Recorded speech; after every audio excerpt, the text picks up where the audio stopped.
To make cauliflower rice with truffle oil, I could buy a whole head of cauliflower and cut it up myself, but today I'm feeling like I want to take the convenience option, so I'm buying these florets that are already cut up, ready to cook, and you can find them in the produce convenience aisle.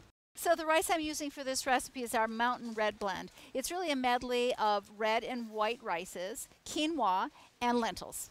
Okay, first off, let's roast the cauliflower. So I'm adding a couple tablespoons of extra virgin olive oil to the cauliflower in a bowl. It's easier to leave it right in the bowl like this. Here, leave that here. Just because we're going to salt it and add some pepper, and then stirring it together to coat it evenly it'll make it a little bit easier here. So let's just give that a little toss quickly and transfer this over to our baking sheet right over here.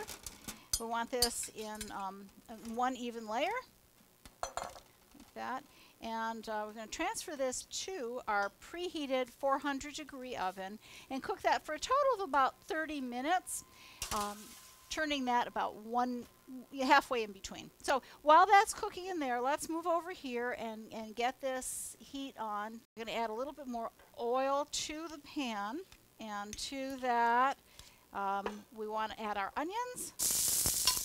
Cook that about 2 or 3 minutes. Then the next ingredient in is our garlic.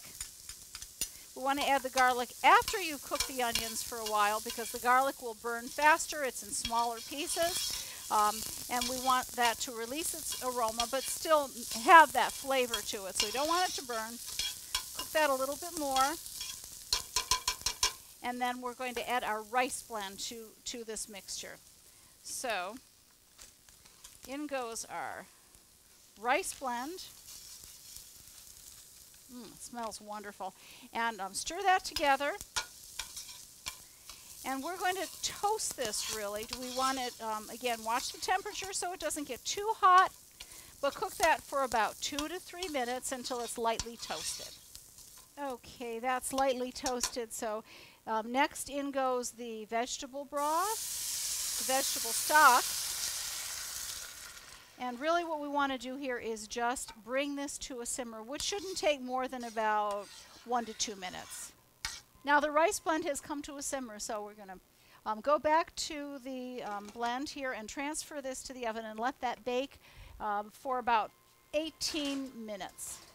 Okay, let's finish this up. We have some grated Reggiano Parmigiano cheese that we're going to sprinkle over the cauliflower, and just give this a little stir so that it's well blended. We don't want to leave any of that cheese in the pan. It's too good.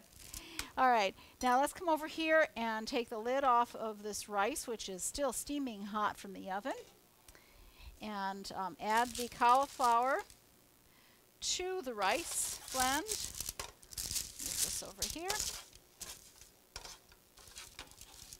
Okay. And we want to stir that gently into the rice until it's blended in there. Doesn't take very long. That's about all we need to do with this. Now for the final touch, which is really going to add a big difference, we're adding a little bit of truffle oil to this. And again, when you're adding this truffle oil to the hot steaming veggies, you'll really smell that wonderful aroma of truffle oil in here. And hope you love truffle as much as I do. I think it's a great flavoring. And finally, some chives, just for a little bit of garnish on there. You can give that a little gentle toss, but I like seeing the chives on top when you serve it too. You can serve this certainly as a side dish, or you can even serve it on its own as a vegetarian entree. So there you go, cauliflower rice with truffle oil.